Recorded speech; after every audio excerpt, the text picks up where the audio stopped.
నమస్తే, నేను Priya. Welcome to hello doctor. ఇవాళ హలో డాక్టర్లో మనం మాట్లాడుకోబోయే టాపిక్ హెర్నియా అంటే ఏంటి, ముఖ్యంగా పిల్లల్లో హెర్నియా వస్తే ఏం చేయాలి, రాకుండా ఎలాంటి జాగ్రత్తలు తీసుకోవాలి, వచ్చిన తర్వాత ఏ విధమైన ట్రీట్మెంట్ అందుబాటులో ఉంది, ఈ విషయాలన్నీ మనకు తెలియజేయడానికి మనతో పాటు మెడికవర్ హాస్పిటల్స్ నుంచి డాక్టర్ మధుమోహన్ రెడ్డి గారు, senior consultant and pediatric surgeon మనతో పాటు స్టూడియోలో అందుబాటులో ఉన్నారు. వారిని అడిగి మరిన్ని విషయాలు తెలుసుకుందాం. పిల్లల్లో హెర్నియాకి సంబంధించి మీకు ఎలాంటి డౌట్స్ ఉన్నా సరే స్క్రీన్ మీద స్క్రోల్ అవుతున్న నంబర్స్కి కాల్ చేసి మీ డౌట్స్ క్లారిఫై చేసుకోవచ్చు. నమస్తే doctor, welcome to show. Good afternoon. So ముందుగా అసలు హెర్నియా అంటే ఏంటి, ముఖ్యంగా ఏ ఏజ్ వాళ్ళల్లో దీన్ని ఎక్కువగా చూస్తుంటాం? సహజంగా హెర్నియా అనేది పిల్లల్లో రావచ్చండి, పెద్దోళ్ళలో రావచ్చండి. ఇప్పుడు నేను పీడియాట్రిక్ సర్జన్ కాబట్టి చిన్నపిల్లల గురించే మాట్లాడతాను అన్నట్టు. ఇప్పుడు ఒక ఎగ్జాంపుల్, ఒక కామన్ మ్యాన్కి, ఒక రైతు కానీ అర్థం కావాలంటే ఒక కడుపు తీసుకున్నామండి. కడుపులో బుళ్ళని ఆర్గన్స్ ఉంటాయి, లివర్ ఉంటుంది, స్ప్లీన్ ఉంటుంది, పేగులు ఉంటాయి అన్నట్టు. ఇది ఒక కన్సీల్డ్ క్యావిటీలో ఉంటుంది అన్నట్టు. రౌండ్గా 4 దిక్కుల క్యావిటీ లెక్క ఉంటుంది అన్నట్టు. ఎక్కడైనా వీక్నెస్ కనిపించినప్పుడు పేగులు అన్ని దగ్గరలో మూవ్ అవుతూ ఉంటాయి అన్నట్టు. మనం అన్నం తిన్న తర్వాత జీర్ణశక్తికి కావచ్చు, లేకుంటే ఉన్న పేగులు ఫుడ్ని బయటకు పుష్ చేయడానికి కావచ్చు, పేగులు పనిచేస్తూ ఉంటాయి అన్నట్టు. సో ఇక్కడ ఏమవుతుందంటే, ఎక్కడైనా వీక్నెస్ కనిపించినప్పుడు అక్కడిలో నుంచి పేగులు అనేది లోపల ఉన్న క్యావిటీలో నుంచి బయటకు వచ్చేస్తాయి అన్నట్టు. వీక్నెస్ అంటాం దాన్ని. సో అది సహజంగా ఏంటంటే, మనకు పిల్లల్లో అయితే కామన్గా అయితే ఐదర్ అది ఇంగ్వేనల్ హెర్నియా కావచ్చండి, అంబలికల్ హెర్నియా కావచ్చు అన్నట్టు. కొంచెం రేర్గా తీసుకుంటే అదే పిల్లల్లో డయాఫ్రమెటిక్ హెర్నియా, అంటే డయాఫ్రమ్ అంటే యూజువల్లీ చెస్ట్ అండ్ కడుపుకు మధ్యలో ఒక డయాఫ్రమ్ అని ఉంటుంది అన్నట్టు. అంటే గ్రౌండ్ అండ్ ఫస్ట్ ఫ్లోర్ ఎట్లయితే డివైడ్ చేస్తే రూఫ్ ఉంటుందో, అలాగే మనకు పేగులకు మళ్ళీ లంగ్స్కి మధ్యలో ఒక డయాఫ్రమ్ ఉంటుంది. అక్కడ వీక్నెస్ వచ్చినా దాన్ని మనం డయాఫ్రమెటిక్ హెర్నియా అంటాం అన్నట్టు. అట్లనే కొన్ని అదర్ వెరైటీస్ అంటే ఆబ్చురేటర్ హెర్నియా కావచ్చు, స్పైజిలిన్ హెర్నియా అంటాం. ఇవన్నీ చెప్పడానికే కానీ పిల్లల్లో మాత్రం అవి చాలా రేర్గా ఉంటాయి. కాబట్టి ఎక్కువగా మనం చూసేది ఇంగ్వేనల్ హెర్నియా కావచ్చు, లేకుంటే అంబలికల్ హెర్నియా కావచ్చు అండి. సో మొత్తం అసలు హెర్నియాలో ఎన్ని రకాలు ఉంటాయి, అందులో స్టేజెస్ కూడా ఉంటాయా? యా, అంటే పిల్లల్లో ఇప్పుడు మీకు కాసేపు చెప్పినట్టు మోస్ట్ కామన్ మనం మాట్లాడుకునేది అయితే ఒకటి ఇంగ్వేనల్ హెర్నియా అంటాం, రెండోది అంబలికల్ హెర్నియా అంటాం. ఈ ఇంగ్వేనల్ హెర్నియా అనేది మగపిల్లల్లో రావచ్చు, ఆడపిల్లల్లో రావచ్చు. అట్లనే అంబలికల్ హెర్నియా అనేది కానీ మగపిల్లల్లో రావచ్చు, ఆడపిల్లలో రావచ్చు. ఈ ఇంగ్వేనల్ హెర్నియా సహజంగా ఎక్కడ కనిపిస్తుంది మనకు, అంటే ఎక్కడ మనం హెర్నియా అన్ని దగ్గరలో రావచ్చు. కానీ ఈ పేరు ఎందుకు వచ్చింది ఇంగ్వేనల్ హెర్నియా అంటే, అది మనం టాయిలెట్ పోస్తాము, ఎవరైతే మేల్ కావచ్చు, ఫీమేల్ కావచ్చు, అది ఆ ఏరియా నుంచి కొంచెం పైనకి ఒక బల్జ్ లెక్క కనపడుతుంది అన్నట్టు. బల్జ్ అంటే కొంచెం వాపు లెక్క కనపడుతుంది అన్నట్టు. దాన్ని మనం ఇంగ్వేనల్ హెర్నియా అంటాం. అదే మనం బెల్లీ బటన్ అంటే మనం అంబలికస్ అని అంటాము, లేకుంటే బెల్లీ బటన్ కొంతమంది తెలుగు బుడ్ అంటాము. సో అక్కడ మనకు కొంచెం వాపు కనిపించింది అనుకోండి, దాన్ని మనం అంబలికల్ హెర్నియా అంటాం అన్నట్టు. సో ఇవి రెండు మోస్ట్ కామన్ పిల్లల్లో అన్నట్టు, ఇంగ్వేనల్ హెర్నియా కానివ్వండి, అంబలికల్ హెర్నియా కానీ. డాక్టర్, అయితే పిల్లల్లో అంటే ఈ అంబలికల్ హెర్నియా కావచ్చు, లేదంటే ఇంగ్వేనల్ హెర్నియా కావచ్చు, రెండిటికి కూడా బల్జ్ అనేది లేదంటే వాపు అనేది, అంటే పిల్లలు ఎక్కువగా ఇన్ఫెక్షన్స్ లేదంటే పడి వాపులు రావడం ఇలాంటివి సహజంగా చూస్తుంటాం. సో దానికి దీనికి డిఫరెన్షియేట్ చేసుకోవడం ఎలా అంటారు? వెరీ గుడ్ క్వశ్చన్ అండి. ఈ డిస్కషన్ ఎక్కడ వస్తుందంటే మెయిన్లీ మన ఇంగ్వేనల్ రీజన్లో వస్తుంది అన్నట్టు. ఎందుకంటే ఇంగ్వేనల్ రీజన్లో అక్కడ లింఫ్ నోడ్స్ అని ఉంటాయి, అంటే చీమగడ్డలు అంటాం మనం. అంటే కాలుకి ఎక్కడైనా ఇన్ఫెక్షన్ అయినప్పుడు మనకు 2 లెగ్స్ పైన కొంచెం వాపులు కనిపిస్తుంటాయి. అదే రీజన్లో ఈ వాపు కానీ అక్కడనే కనిపిస్తుంది అన్నట్టు. సహజంగా ఏంటంటే ఈ ఇంగ్వేనల్ హెర్నియాస్ అనేది రెడ్యూజబుల్, అంటే కాసేపు బిడ్డ ఏడుస్తుంది అది బయటకు వస్తుంటాయి అన్నట్టు. మళ్ళీ తను పడుకున్న తర్వాతను, లేకుంటే లై డౌన్ అంటే ఇట్లా పడుకున్నప్పటికీ అవి లోపలికి వెళ్ళిపోతుంటాయి.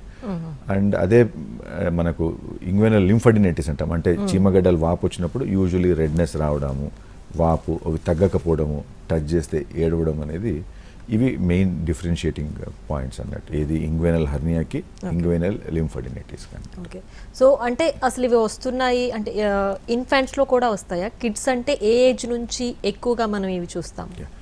చిన్నపిల్లలు తీసుకుంటే పీడియాట్రిక్ సర్జన్స్ పుట్టిన పిల్లల దగ్గర నుంచి పట్టుకొని, అంటే ఇన్ఫాక్ట్ యాంటీనేటల్ దగ్గర నుంచి పట్టుకొని పిల్లలు 17-18 ఇయర్స్ వరకు మేము హ్యాండిల్ చేస్తామండి. ఇది ఒక్కొక్కరికి ఒక విధంగా ప్రజెంటేషన్ అవుతుంది అన్నట్టు. పెద్ద పిల్లలు అనుకోండి, పీపుల్ ఎవరైతే మాట్లాడగలుగుతారో 2-2.5 ఇయర్స్ పిల్లలైతే తనకు నొప్పి, వాపు ఇవన్నీ చెప్పగలరు అన్నట్టు. అదే పుట్టిన పిల్లలకు యూజువల్లీ వాళ్ళకి మాటలు రావు, వాళ్ళు ఒకటే వాళ్ళకి తెలిసింది ఏంటంటే ఏడవడం అన్నట్టు. సో పర్సిస్టెంట్గా క్రై అన్నట్టు. ఈ ఏడుపు అనేది కానీ పిల్లల్లో, పుట్టిన పిల్లల్లో చాలా రీజన్స్ ఉంటాయి. ఒకటి ఆకలైనా ఏడుస్తారు పిల్లలు, ఒంటెలు టాయిలెట్ పోసినా ఏడుస్తారు పిల్లలు, లాట్రిన్ పోయినా ఏడుస్తారు పిల్లలు, లేకుంటే క్లైమేట్లో ఒకసారి ముక్కు బ్లాక్ అయినా ఏడుస్తారు, జలుబున ఏడుస్తుంటారు. సో అండ్ తల్లిపాలు ఒకసారి సెట్ కాకున్నప్పుడు కానీ ఏడుస్తుంటారు. సో అట్లా పిల్లల్లో ఇది కొంచెం సపరేట్ చేయడం అనేది కొంచెం ఇబ్బందిగా ఉంటుంది అన్నట్టు. సో దానికి ఏంటంటే ఒక పర్టికులర్ క్లినిషియన్ దగ్గరికి వెళ్తే ఇదర్ పీడియాట్రిషియన్స్ కావచ్చు, లేకుంటే పీడియాట్రిక్ సర్జన్స్ కావచ్చు, పర్సిస్టెంట్గా క్రై అయినప్పుడు usually general body full examination చేస్తారు అన్నట్టు పిల్లలకు. అంటే జలుబు ఉందా లేదా, లేకుంటే పాలు సరిపోతున్నాయా లేదా, లేకుంటే మోషన్ సరిగా పోతున్నాడా లేదా. అండ్ ఈ ఇన్వేరియబుల్గా పిల్లలకు ఈ గ్రాయిన్ ఏరియాస్ అంటే టాయిలెట్ పోసే ఏరియాలో కానీ బొడ్డు దగ్గర కానీ ఎగ్జామిన్ చేస్తారు, ఏమన్నా హర్నియా అసోసియేటెడ్గా ఉందా లేదా అని చెప్పేసి. So clinician is the first person who diagnosis this problems. Right doctor, అంటే ఇన్ఫాంట్స్ వాళ్ళు చెప్పలేరు కాబట్టి వాళ్ళకి ఏ నొప్పి వచ్చినా సరే వాళ్ళు ఏడవడమే ఫస్ట్ వాళ్ళు మనం చూసే డయాగ్నోసిస్. అది అంటే పిల్లలు ఏడిస్తే అయితే ఆకలికి ఏడుస్తారు, లేదా ఒకవేళ తినేస్తుంటే గ్యాస్ట్రిక్ ప్రాబ్లం ఏదన్నా ఉందేమో అనుకు వెంటనే చూస్తారు. సో ఒకవేళ ఈ హెర్నియా సమస్యతో వాళ్ళు బాధపడి ఏడుస్తుంటే కనుక ఎంత లాంగ్లో వాళ్ళకి ఈ పెయిన్ అనేది తెలుస్తుంది? అంటే కంటిన్యూస్గా ఏడుస్తూనే ఉంటారా? ఎప్పుడు డాక్టర్ని కన్సల్ట్ చేయాల్సి ఉంటుంది? ఈ హర్నియా ఏదైతే ఉంటుందో అండి, ఇది ఒక్కసారి ఇది హర్నియా ఏదైనా బయటపడింది అనుకోండి, అంటే పర్సిస్టెంట్ క్రై అంటాం, అంటే ఏడుపు ఆపరు అన్నట్టు. ఇప్పుడు కాసేపు ముందే అన్నాం ఆకలి అయితే అన్నట్టు. ఆకలి అయితే ఏమవుతుంది, పిల్లలు మిల్క్ ఫీడ్ ఇచ్చారనుకోండి ఏడుపు ఆపేస్తారు. అదే టాయిలెట్ పోసారనుకోండి, క్లాత్స్ అనేది కొంచెం సాయిల్ అయిందనుకోండి, మనం అది మారిస్తే ఊరికైపోతారు. ఆర్ లాటిన్కి వెళ్ళారు ఏడుస్తుంటారు, ఎందుకంటే వాళ్ళకి అన్ఈజీనెస్ ఫీల్ అవుతుంటుంది కాబట్టి ర్యాపీసో లేకుంటే డయాపర్స్ మారుస్తాం ఊరికైపోతారు. ప్లస్ హర్నియా అనేది అయితే ఉంటుందో, ఈ మనం టాయిలెట్ పోసే దగ్గర ఒకటి వాపు రావడం, రెండోది పర్సిస్టెంట్ క్రై, ఎందుకంటే నొప్పి ఉంటుందండి. మెయిన్ ప్రాబ్లం ఏంటంటే హర్నియాకు నొప్పి అనేది. పిల్లలు అంటే లెస్ దాన్ 2 years పిల్లల్లో వాళ్ళు నోరు తెరిచి చెప్పరు కాబట్టి ఆ పర్సిస్టెంట్ క్రై అనేదాన్ని మనం కొంచెం దానికి ఇంపార్టెన్స్ ఇవ్వాలి. అప్పుడే ఫిజిషియన్ ఏం చేస్తారంటే ఈ ఎగ్జామినేషన్ చేయడం, రూల్ అవుట్ చేసుకోవడం, వాళ్ళకి ఏదైనా డౌట్ ఉందంటే పీడియాట్రిక్ సర్జన్స్కి పంపించి కన్ఫర్మ్ చేసుకోవడం, ఇది ప్రాసెస్ జరుగుతుంది అన్నట్టు. డాక్టర్, అంటే పిల్లల్లో అసలు సాధారణంగా ఈ హెర్నియా అనేది ఎందుకు వస్తుంది? అంటే సాధారణంగా పిల్లలు ఏడుస్తున్నప్పుడు ఎక్కువ మంది పేరెంట్స్ ఎలా ఆలోచిస్తారంటే ఏదైనా తినింది పడలేదనో, లేదంటే బయటకు వెళ్తే ఏదో ఎవరో దృష్టి పడిందనో దిష్టి తీయడం ఇలాంటివి చేస్తారు. అంటే వెంటనే మెడిసిన్ తీసుకోవాలి, లేదంటే అక్కడ ఏదైనా ప్రాబ్లం ఉంది అని డయాగ్నోస్ చేయడం పక్కన పెట్టేసి ఇలాంటివి ఎక్కువ చేస్తుంటారు పిల్లలు ఉన్న ఇళ్లలో. సో మీరు ఇది చెప్పకుండానే కొంతమంది ఏంటంటే చంద్రుని చూస్తే కానీ హర్నియా వస్తుందేమో, లేకుంటే ఆదివారం నాటి ఎక్కడైనా బయటకు పోతూ వస్తుంటుందేమో, లేకుంటే ఏదైనా చూస్తే అది అపోహలు అన్నట్టు. సహజంగా చిన్నపిల్లల్లో ఏంటంటే ఈ హర్నియా అనేది ఎవరికైనా రావచ్చు అండి. హర్నియా ఇప్పుడు మనం ఒక 100 మంది బేబీస్ డెలివరీ అయ్యారనుకోండి, ఒక 2-3 చూస్తూ ఉంటాం అన్నట్టు. ఇది కొన్ని రీజన్స్ ఉంటాయి. ఒకటి రీజన్ లేకుండా రావడం, ఎక్కడైనా వీక్నెస్ డెవలప్ అయింది అనుకోండి అది సహజంగా రావడం.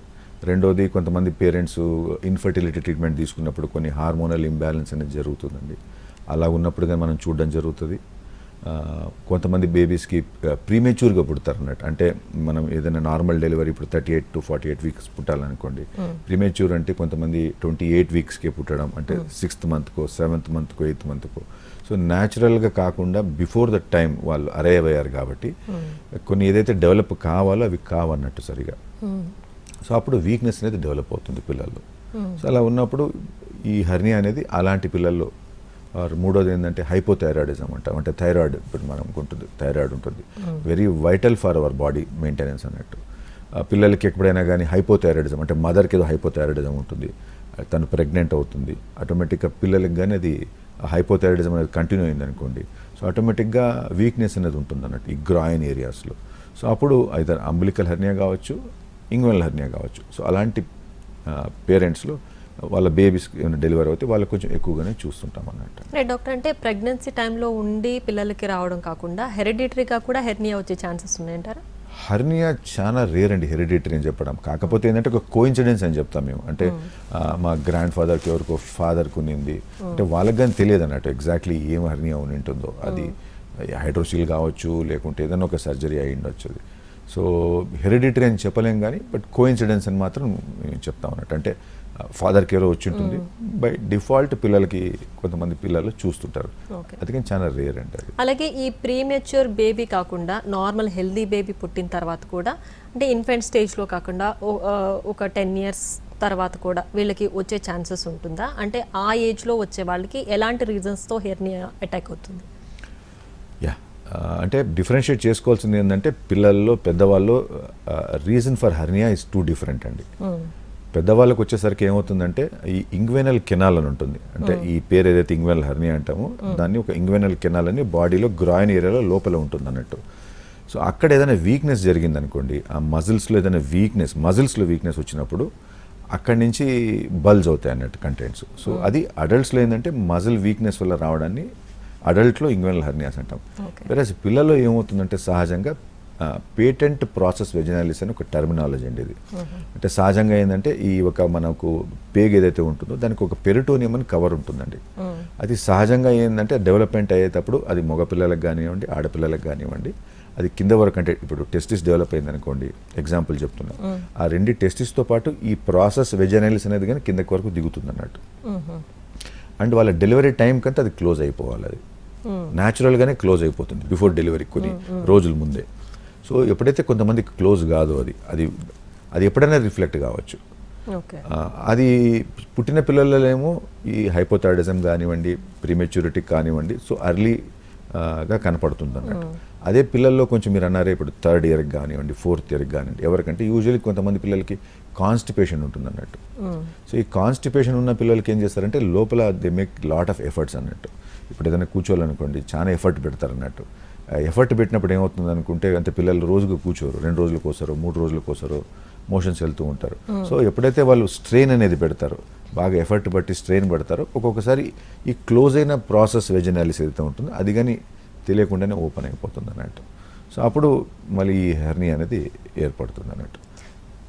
కానీ పెద్దోళ్ళక మజిల్ వీక్నెస్ అయితే ఉండదు దీంట్లో. ఇక్కడ జస్ట్ ప్రాసెస్ వెజినాలిస్ అనేది పేటెంట్గా ఉంటుంది. పేటెంట్ అంటే క్లోజ్ అవ్వదు అన్నట్టు. డాక్టర్, అయితే పెద్దవాళ్లలో మజిల్ వీక్నెస్తో ఈ హెర్నియా అటాక్ అవుతుందంటే అసలు మజిల్ వీక్నెస్ ఎందుకు వస్తుందంటారు? మజిల్ వీక్నెస్ అనేది పెద్దవాళ్ళకి వచ్చేసరికి ఏమవుతుందంటే అది వాళ్ళు చేసే యాక్టివిటీని బట్టి కావచ్చు. అంటే ఇప్పుడు వెయిట్ లిఫ్టర్స్ ఉంటారు కొంతమందికి, వాళ్ళు ఎక్కువ చూస్తుంటాము. కొంతమంది హెవీ మాన్యువల్ వర్కర్స్ ఉంటారు. ఆర్ వాళ్ళు చేసే కొన్ని యాక్టివిటీస్లో ఏంటంటే కరెక్ట్గా ఎక్సర్సైజ్ కాకున్నప్పుడు కానీ, థైరాయిడ్ ఇష్యూస్ ఉన్నప్పుడు కానీ, సివియర్ ఒబేసిటీ ఉన్నప్పుడు కానీ, కాన్స్టిపేషన్ ఉన్నప్పుడు కానీ అడల్ట్స్లో ఇవి కామన్గా మనం చూస్తుంటాం అన్నట్టండి. రైట్ డాక్టర్, ఒక కాలర్ రెడీగా ఉన్నారు, కాల్ తీసుకుందాం. గుంటూరు నుంచి పరమేశ్వరరావు గారు, నమస్తే అండి. పరమేశ్వరరావు గారు నమస్తే అండి. నమస్కారం మేడం. డాక్టర్ గారు నమస్కారం అండి. నమస్తే పరమేశ్వరరావు గారు. సార్ మా బాబుకి హెర్నియా వస్తే సర్జరీ చేయాలన్నారు, చేయించాం సార్. ఓకే అండి. చేయించిన తర్వాత సర్జరీ పై కుట్లు పైన మళ్ళీ ఒక కణితిలాగా పెరుగుతా ఉంది సార్. కుట్లు చేయించిన చర్మం పైన అదే వింటున్నా, చెప్పండి సార్. మళ్ళీ ఒక కణితిలాగా పెరుగుతుంది సార్. ఓకే. దాన్ని కూడా మళ్ళీ హెర్నియా సర్జరీ బాబుకి 8 సంవత్సరాలు అయినప్పుడు సర్జరీ చేయించాం, హెర్నియా సర్జరీ. అది వచ్చిన తర్వాత ఒక 1-2 నెలలకి దానిపైన కణితిలాగా చిన్నగా పెరుగుతూ మళ్ళీ 2 సంవత్సరాల తర్వాత వెళ్తేనే ఇది తీసేయాలి, ఓవర్ కిలాయిడ్ అని చెప్పారు సార్ దాన్ని. Okay okay. తర్వాత కూడా మళ్ళీ ఇప్పుడు మళ్ళీ తీసేపించి 1 సంవత్సరం అవుతుంది, మళ్ళీ వస్తుంది సార్. యా, ఇక్కడ చెప్పాల్సింది ఏంటంటే మెయిన్గా బాబుకు ఏదైతే హర్నియా సర్జరీ జరిగిందో అది సక్సెస్ఫుల్గానే జరిగిందండి డాక్టర్ గారు చెప్పినట్టు. కాకపోతే ఏంటంటే ఈ స్కిన్ కొంతమందికి ఏంటంటే స్కిన్లో కీలాయిడ్ అనేది కొంతమంది పిల్లలు ఎప్పుడైతే మనము కట్ చేసిన ఏరియాని మనం ఏదైతే స్కిన్తో క్లోజ్ చేస్తాం కదా, అక్కడ కొన్ని స్టిచెస్లో కొంచెం మంది స్కిన్ అది ఎక్కువగా రియాక్ట్ అవుతుంది అన్నట్టు. ఎక్కువగా రియాక్ట్ అయినప్పుడు స్కిన్ కొంతమంది పిల్లలకి అది ఐదర్ హైపర్ట్రోఫిడ్స్ కారణం 3 ఫేజెస్ ఉంటాయి. ఒకటి నార్మల్గా క్లోజ్ అవ్వడం, రెండోది అది హైపర్ట్రోఫిడ్స్ కారణం కావచ్చు, మూడోది కీలాయిడ్ కావచ్చు అండి. నార్మల్గా క్లోజ్ అయినా ఏం చేయాల్సిన అవసరం ఉండదు. హైపర్ట్రోఫిడ్స్ కారణం అనుకోండి, లేకుంటే కీలాయిడ్ అంటే బాబుకు తనకు తెలియకుండానే ఒక బాడీలో ఒక ఇన్బార్న్ అంటారు, అంటే తెలియకుండానే ఎక్కడ కట్ చేసినా కానీ ఈ కీలాయిడ్ ఫార్మేషన్ అనేది ఉంటుంది అన్నట్టు. దానికి 2-3 రకాలండి. ఒకటి ఏదైతే ఐదర్ లోకల్గా స్టీరాయిడ్ అప్లై చేసుకోవడము, లేకుంటే కిటోకోనిజాల్ అంటాం, అంటే అది కొన్ని డ్రగ్స్ ఉంటాయి స్టీరాయిడ్స్, అవి లోకల్గా చేసినప్పుడు కానీ ఆ స్టీరాయిడ్ ఏం చేస్తుందంటే దాని యాక్టివిటీని తగ్గిస్తుంది అన్నట్టు అండి. మూడోది ఏంటంటే సర్జికల్ ఎక్సైజేషన్. నాలుగోది ఏంటంటే కొంతమందికి అంటే సర్జికల్ ఎక్సైజ్ చేసిన తర్వాత కానీ వితిన్ ఇమీడియట్గా 24 అవర్స్లో ఇట్లా హైదరాబాద్ కావచ్చు, లేకుంటే మన మెడికవర్లో కానివ్వండి, మేము ఒక 1-3 doses of low dose of radiation therapy కానీ ఇస్తామన్నట్టు. దాంతో ఏంటంటే స్కిన్ అనేది మళ్ళీ అది తీసిన తర్వాత ఎక్కువగా రియాక్ట్ కాకుండా కానీ మనము ఈ చర్యలు చేపడతామండి ఇక్కడ. రైట్ డాక్టర్, ఈ హెర్నియా అనేది పిల్లల్లో కూడా సర్జరీ అవసరం పడుతుందంటారా? అసలు ఏ స్టేజ్లో సర్జరీ వరకు వెళ్లాల్సి ఉంటుంది? పిల్లల్లో కాసేపు ముందు చెప్పినట్టు ఏమవుతుంది అనుకుంటే వాళ్ళకు మాటలు అనేవి ఉండవు అన్నట్టు. లెస్ దెన్ 2 years వాళ్ళకు ఎందుకు ఏడుస్తున్నారో మనకు తెలియదు అన్నట్టు. రెండోది ఏంటంటే హర్నియా మంచి కింద చెడు ఎక్కువ చేస్తుంది అన్నట్టు అండి. And main problem with hernia ఏంటంటే ఒకటి కడుపులో ఉన్న పేగలకి తనకేం బిజినెస్ లేదు బయటకు రావడానికి, ఒకటి బయటకు రావడం అనేది. ఈజీగా చెప్పాలంటే ఈ కెనాల్ నుంచి వచ్చిందనుకోండి, ఇప్పుడు మీరు కార్ డ్రైవింగ్ నేర్చుకుంటుంటారు అనుకోండి, కార్ డ్రైవింగ్లో ఏమవుతుంది అనుకుంటే మీరు ముందుకు ఈజీగా పోగలుగుతారు, కానీ రివర్స్కి అలాగే ఈజీగా రాలేరు అన్నట్టు. అలాగనే ఈ హర్నియా అనేది పేగలైనా కానీ కిందకి దిగడం ఈజీ అన్నట్టు, మళ్ళీ రివర్స్గా రావడం అనేది కొంతమంది పెద్ద పిల్లలు అనుకోండి, కొన్ని పర్ముటేషన్స్ వల్ల పడుకుంటే తగ్గిపోతుందని వాళ్ళు కొంచెం మేనేజ్ చేసుకోవడము, లేకుంటే పెద్దవాళ్ళు అనుకోండి దాన్ని కొంచెం పుష్ చేసుకోవడము అది చేస్తారు అన్నట్టు. పుట్టిన పిల్లలకి కానివ్వండి ఒక ఏజ్ వరకు కానివ్వండి వాళ్ళకి అంత అవగాహన ఉండదు అన్నట్టు ఒకటి. సో రెండోది ఏంటంటే నొప్పి అన్నట్టు. అందరికీ నొప్పి ఉంటుంది, కడుపులో ఉన్న పేగలు బయటకు వచ్చినాయంటే ఇన్వేరియబుల్గా అన్నం తిన్న తర్వాత పేగలు వాపు రావడం, అది ఇంకా పెద్దగా పెరగడం. మూడోది చాలా డ్రెడెడ్ ఏంటంటే అబ్స్ట్రక్షన్ అంటాం అన్నట్టు, అంటే పేగు అక్కడ అతుక్కుపోవడం అన్నట్టు. ఏదైతే కిందకి జారిన పేగు మళ్ళీ అది రివర్స్కి రావాలన్నట్టు, లోపలికి వచ్చింది అనుకోండి ఏం ప్రాబ్లం ఉండదు అన్నట్టు. అదే పేగు అక్కడే ఆగిపోయింది అనుకోండి అది అబ్స్ట్రక్షన్ జరగచ్చు, అంటే పిల్లలకు ఏడుపు అసలు ఆపరు. రెండోది అక్కడనే ఎర్రగా కావడం, అంటే స్కిన్ అనేది అంటే పేగు అనేది ఇంకా చనిపోవడానికి రెడీ అవుతుంది అన్నట్టు. మనకి ఎలా అయితే ఇప్పుడు మనము నెక్ అంటే గొంతు పిసికితే ఒక ఫ్యూ సెకండ్స్లో కానీ మినిట్స్లో కానీ చనిపోతాము, పేగు అనేది అలాగే ఫ్యూ అవర్స్ వదిలితే అది పేగు చనిపోతుంది అన్నట్టు. ఏదైతే సింపుల్గా సర్జరీ చేసేది ఉంటుందో దాన్ని మనం కాంప్లికేట్ చేసుకున్నట్టు అన్నట్టు. సో ఏ బేబీ అయినా కానీ పీడియాట్రిక్ సర్జన్ దగ్గర కన్సల్టేషన్కి వస్తే మాత్రం ఫస్ట్ థింగ్ మేము చెప్పేది ఏంటంటే సర్జరీ అట్ ద ఎర్లియస్ట్. అంటే పుట్టిన పిల్లలు ఇప్పుడు కొన్ని కారణాల వల్ల ప్రీమెచ్యూర్ బేబీస్ అంటే ఎర్లియస్ట్ స్టేజ్లో కూడా సర్జరీ అవసరం అంటే అర్లియస్ట్ ఈరోజు చూసామంటే రేపటికి చేయించుకోమని చెప్తాం, యాజ్ ఎర్లీ యాజ్ పాసిబుల్. దాన్ని ప్రొలాంగ్ చేయొద్దని మాత్రం చెప్తాం. కాకపోతే ఏంటంటే చాలామంది పేరెంట్స్కి ఇప్పుడు గుంటూరులో మాట్లాడిన వాళ్ళు కావచ్చు, హర్నియాకు హైడ్రోసిల్కు వేరియేషన్ తెలియదు అన్నట్టు. అంటే ఇదే గ్రాయిన్ ఏరియాలో హైడ్రోసిల్ అనేది కానీ డెవలప్ కావచ్చు అన్నట్టు పిల్లల్లో. సో హైడ్రోసిల్ అంటే హైడ్రో అంటే వాటర్, సీల్ అంటే టెస్టిస్. సో టెస్టిస్లో నీళ్ళు చేరుకునే దానికి అదే టెస్టిస్ ఏరియాలో గ్రాయిన్ ఏరియాలో పేగులు జారడానికి డిఫరెన్స్ ఉంటుంది అన్నట్టు. ఈ హైడ్రోసిల్ అనుకోండి మనం ఫస్ట్ బర్త్డే వరకు వెయిట్ చేస్తాం అన్నట్టు పిల్లల్లో. సో యూజువలీ సహజంగా ఏంటంటే అదంతకల్లి క్లోజ్ అయిపోతుంది, అదంతకల్లి తగ్గిపోయే అవకాశం ఉంటుంది కదా అని హైడ్రోసిల్ అయితే మాత్రం. అదే హర్నియా అనుకోండి వెయిటింగ్ పీరియడ్ ఉండదు, and surgery at the earliest వీలైనంత త్వరగా చేయించుకోమని చెప్తాము. దాంతోపాటు మా ఎమర్జెన్సీ నెంబర్ కానీ ఇస్తాం హాస్పిటల్ది, ఎందుకంటే ఈ హర్నియా అనేది చెప్పి రాదండి, వచ్చిన తర్వాత తెలుస్తుంది. ఎస్పెషల్లీ వీకెండ్స్ అనుకోండి, సాటర్డే ఈవినింగ్ వాపు వస్తుంది, కన్సల్టేషన్స్ ఉండవు, ఏం చేయాలో పేరెంట్స్కి తెలిసేయలేదు. వాళ్ళు ఏమనుకుంటారు మండే కలుద్దాంలే ఏముందిలే అంటారు, అంత లోపల ప్రాణాపాయం జరుగుతుంది అన్నట్టు. So hernia always at the earliest, especially చిన్నపిల్లలు, ఎందుకంటే వాళ్ళకు చెప్పడం రాదు కాబట్టి. హైడ్రోసిల్ అనుకోండి అదే టెస్టిస్లో నీళ్ళు చేరుకునేది అనుకోండి మనం ఎంతవరకైనా వెయిట్ చేయొచ్చండి. వెయిట్ అంటే ఒక మంత్ 2 months, అది 1 year బియాండ్ అనుకోండి వాళ్ళకైనా సర్జరీ అడ్వైస్ చేస్తాం అన్నట్టు. డాక్టర్ ఇందాక మీరు అంటే పడుకుంటే తగ్గుతుంది ఆ పెయిన్ అని అన్నారు కదా, సో అలా ఒక్కసారి పడుకున్నప్పుడు తగ్గిపోయింది అనుకోండి మళ్ళీ అది రికరెన్స్ ఉండే అప్పుడు అంటే అసలు ఆ టైం పీరియడ్ ఇప్పుడు మీరు చెప్పారు వన్స్ మనం గుర్తించిన వెంటనే ట్రీట్మెంట్ తీసుకోవాలి అని. ఇప్పుడు పెద్దల్లో అయితేనే ఇలా పడుకున్నప్పుడు ఒకసారికి సెట్ అయిపోయి తగ్గిపోతుంది, మళ్ళీ వస్తుందా, మళ్ళీ దాన్ని ట్రీట్ చేసే వరకు వెళ్తుందంటారు?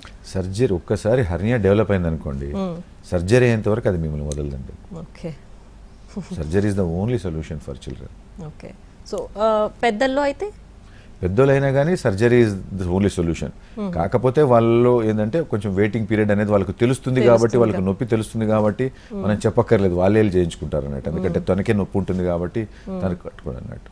వేరే పిల్లలకు వచ్చేసరికి వాళ్ళు ఏడుపు అనేది పేరెంట్స్కి తెలియదు కాబట్టి, అండ్ హర్నియా డయాగ్నోజ్ అయిన తర్వాత మాత్రం వెయిటింగ్ పీరియడ్ అనేది ఉండదు అన్నట్టు. అండ్ పెద్దల్లో కూడా వన్స్ మనం డయాగ్నోస్ చేసుకొని లేదంటే ఆ నొప్పి అంత మనకు సివియర్గా ఉంది అన్నప్పుడు ఏదో ఒక పెయిన్ కిల్లర్ వేసుకొని తగ్గించుకున్నారనుకోండి ఫర్ సపోజ్, తర్వాత అది మళ్ళీ హర్నియా అనేది కాంప్లికేషన్కి వెళ్ళడం ఎందుకు మనం హర్నియా చేయాలి, సర్జరీ ఎందుకు కావాలంటే ఫస్ట్ థింగ్ ఏంటంటే బేసిక్ ఏంటంటే అండి ఈ పేగులు అనేది కడుపులో ఉన్నటివి బయటకు రాకూడదు, ఫస్ట్ పాయింట్. సో ఇలా బయటకు వచ్చి లోపలికి పోతున్నాయంటే మనం దాంతో గేమ్ ఆడుకుంటున్నట్టే. రెండోది ఏంటంటే ఏదైతే సింపుల్గా హర్నియా సర్జరీ జరుగుతుందో, అంటే ఇప్పుడు హర్నియా సర్జరీ అనుకోండి, ఎస్పెషల్లీ చిన్నపిల్లల గురించి మాట్లాడుతున్నా, అర్లీ మార్నింగ్ అడ్మిషన్ ఉంటుంది, అడ్మిట్ అయినా విత్ ఇన్ 2-3 అవర్స్ సర్జరీ అనేది జరుగుతుంది, సర్జరీ అయినా విత్ ఇన్ 1-2 అవర్స్ ఫీడింగ్ అలో చేస్తాము.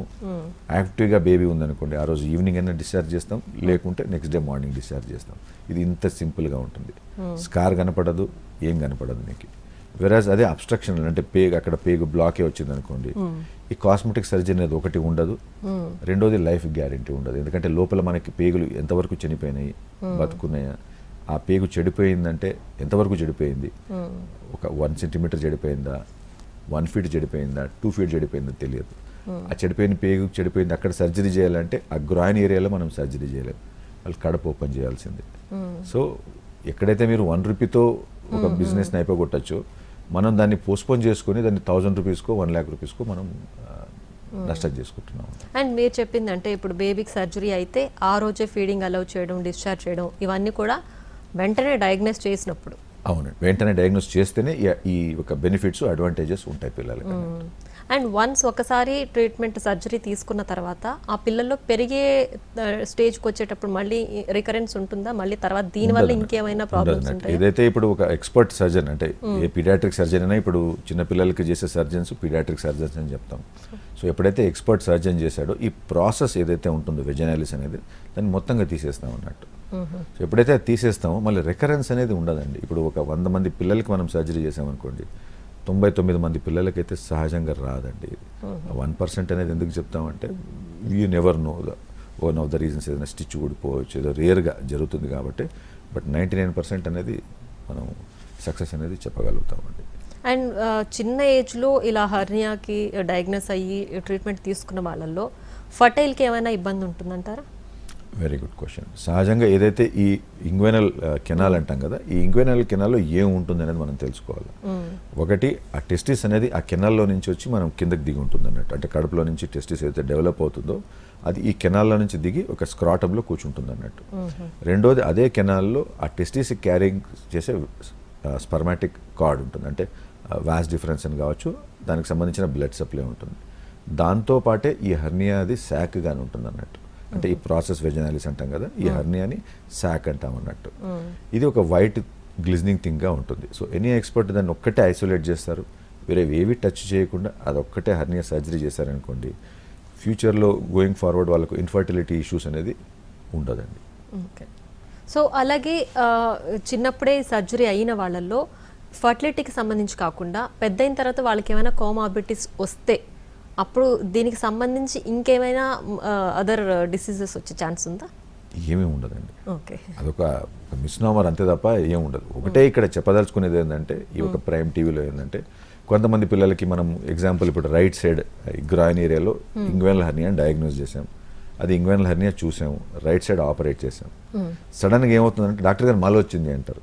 కాకపోతే ఏంటంటే అది ఇంకొక సైడ్ వచ్చే ఛాన్స్ ఉంటుంది అన్నట్టు. ఇప్పుడు గ్రాయిన్ ఏరియా అంటే రెండు సైడ్లు ఉంటుంది అన్నట్టు. టాయిలెట్ పోసి లెఫ్ట్ ఉంటుంది, రైట్ ఉంటుంది. సో ఆ ఒకసారి మనం సర్జరీ రైట్ సైడ్ చేసామనుకోండి, కొంతమంది పిల్లల్లో అంటే ఇప్పుడు మనం ఒక 1000 మంది పిల్లలకి ఆపరేట్ చేస్తే రైట్ సైడ్ 999 చిల్డ్రన్కి సక్సెస్ అయినా కానీ ఒక్కోసారి లెఫ్ట్ సైడ్లో ఆ ఒక 1000 మందిలో ఒక 6గురికి 7గురికి ఆపోజిట్ సైడ్ హర్నియా వచ్చే ఛాన్స్ ఉంటుందండి. అంటే ఇక్కడ వస్తే ఆ ఛాన్సెస్ ఉంటాయంటారా? 1000 మందిలో మనం అంటే ఇప్పుడు అంటే ఒక 1,00,000 మందిలో పిల్లలకు చూసుకుంటే ఒక 5-6 ఆపోజిట్ సైడ్ కానీ కొంతమందికి వచ్చే ఛాన్స్ ఉంటుందండి. అండ్ పిల్లల్లో ఈ ట్రీట్మెంట్ సర్జరీ తర్వాత ఎలాంటి జాగ్రత్తలు తీసుకోవాలి? అంటే వాళ్ళ రెగ్యులర్ లైఫ్ స్టైల్, పిల్లలు పెరిగే స్టేజ్లో ఏ చిన్న నొప్పి వచ్చినా సరే జాగ్రత్త పడాలా అంటారా? లేదంటే ఏదన్నా చిన్న ఇన్ఫెక్షన్ వచ్చినా సరే వెంటనే మనం దాన్ని మళ్ళీ చూసుకోవాల్సిన అవసరం ఉంటుందంటారా? లేదంటే యాజ్ యూజువల్ పిల్లలు ఎలా పెరుగుతారో అలా పెరిగిన? యూజువల్లీ ఏంటంటే ప్రతిదీ మనం పెద్దవాళ్ళతో మనం కంపేర్ చేస్తాం అన్నట్టు. అంటే ఒక పెద్దవాళ్ళకి ఏమవుతుందంటే మజిల్ వీక్నెస్ ఉంటుంది కాబట్టి వాళ్ళకు మెష్ అనేది వాడతారండి. వెరాజ్ పిల్లల్లో మెష్ అనేది అసలు వాడమండి మనం. సో ఆ మెష్ మైగ్రేషన్ కావచ్చు, లేకుంటే పెయిన్ కావచ్చు అడల్ట్కి అని చెప్పేసి వాళ్ళు కొంచెం 6 weeks 8 weeks ఎక్కువ ఫిజికల్ యాక్టివిటీ తీసుకోకండి, అయినాక ఫిజికల్ యాక్టివిటీ అనేది చేయమని చెప్తారు. కానీ పిల్లల బెనిఫిట్ ఏంటంటే వాళ్ళకు అసలు పేరెంట్ ఏందో తెలియదండి. ఈరోజు సర్జరీ చేసామో సాయంత్రం ఆడుకుంటుంటారు వాళ్ళు, and next day morning they will be literally going to అసలు ఉండనియరు. సాయంత్రం కంతా పేరెంట్స్ కంప్లైంట్ చేస్తుంటారు, సరే నాకు బోర్ కొడుతుంది, ఇంటికి వెళ్దాం. సో దట్ మీన్స్ ఈ డజంట్ హ్యావ్ ద పెయిన్ అన్నట్టు. సో పిల్లల్లో that is a good thing అన్నట్టు. సో మీరు అడిగిన క్వశ్చన్కి ఏం ఫిజికల్ యాక్టివిటీస్ కావచ్చు, జాగ్రత్తలు, ఒక్క జాగ్రత్తలు లేవండి. ఓకే, సర్జరీ చేయించుకున్నామా, ఇంటికి వెళ్ళిపోయాము, ఓకే, అంతేనండి. రైట్. ఒక కాలర్ ఉన్నారండి, కాల్ తీసుకుందాం. అల్వాల్ నుంచి శ్రీనివాస్ గారు, నమస్తే అండి. నమస్తే అండి. నమస్తే అండి, డాక్టర్ గారు ఉన్నారు, మాట్లాడండి. గుడ్ ఆఫ్టర్నూన్ శ్రీనివాస్ గారు. Sir good afternoon sir. చెప్పండి సార్ శ్రీనివాస్ గారు. సార్ నమస్తే అండి. నా పేరు డాక్టర్ వేయి శ్రీనివాసం అండి. Yes sir. సార్ నాకు శ్రీనివాస్ గారు, మీరు టీవీ వాల్యూమ్ తగ్గించుకొని కంప్లీట్ గా డాక్టర్ తో డైరెక్ట్ గా మాట్లాడండి, టీవీ చూస్తూ మాట్లాడకండి.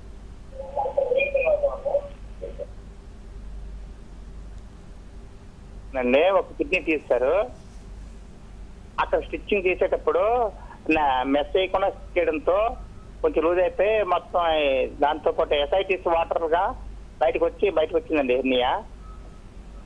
అప్పుడప్పుడు కడుపులో కొంచెం నొప్పిగా ఉంటుంది. ఓకే, మళ్ళీ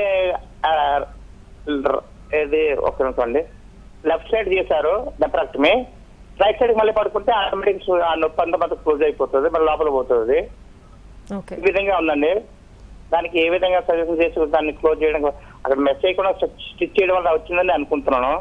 నెఫ్రాక్టమీ చేసేటప్పుడు చర్మం లూజ్ అయ్యి ఓకే. యా శ్రీనివాస్ గారు, ఏం చేస్తే బాగుంటుంది చెప్పండి సార్. కాసేపు ముందే చెప్పాను కదండి, పిల్లల్లో వాళ్ళకు మజిల్ వీక్నెస్ ఉండదు కాబట్టి పిల్లల్లో ఎవరికి మేము మెష్ చేయమన్నట్టు శ్రీనివాస్ గారు. సో మీకు ఏదైతే ఉందో ఆ మెష్ వేయకపోవడం వల్లనే హర్నియా వచ్చిందని అనుకుంటున్నారో అదొక రీజనే కాదండి. అది ఫస్ట్ పాయింట్ అండి. అది రెండో పాయింట్ ఏంటంటే, బాబుకు మనం వర్కప్ చేయాల్సింది ఏంటంటే, అసలు అసైటిస్ అంటే మనము ఇప్పుడు కడుపులో నీళ్ళు ఎక్కువగా చేరుకున్నట్టండి. సో అసలు ఎందుకు చేరుకున్నాయి కడుపులో నీళ్ళు ఎక్కువ, దానికి మనం కొంచెం వర్కప్ చేయాల్సి ఉంటుందండి. అంటే పిల్లలకి ఎవరికి అసలు పేగుల్లో లైట్గా వాటర్ ఉంటుంది కానీ ఎక్కువగా వాటర్ ఎందుకు వచ్చింది అనేది మనం వర్కప్ చేసుకుంటే దానికి మీకు రీజన్ ఈజీగా దొరికిపోతుందండి. రైట్ డాక్టర్, హెర్నియా అంటే ఏంటి, అసలు హెర్నియాకి సంబంధించిన పూర్తి డీటెయిల్స్, అలాగే పిల్లల్లో గుర్తించిన వెంటనే ట్రీట్మెంట్కి వెళ్ళిపోవాలి అనే విషయాలని చాలా క్లియర్గా ఎక్స్ప్లెయిన్ చేశారు. Thank you so much. Thank you. Right, చూసారు కదా, ఇది వాళ్ళ హలో డాక్టర్. నమస్తే.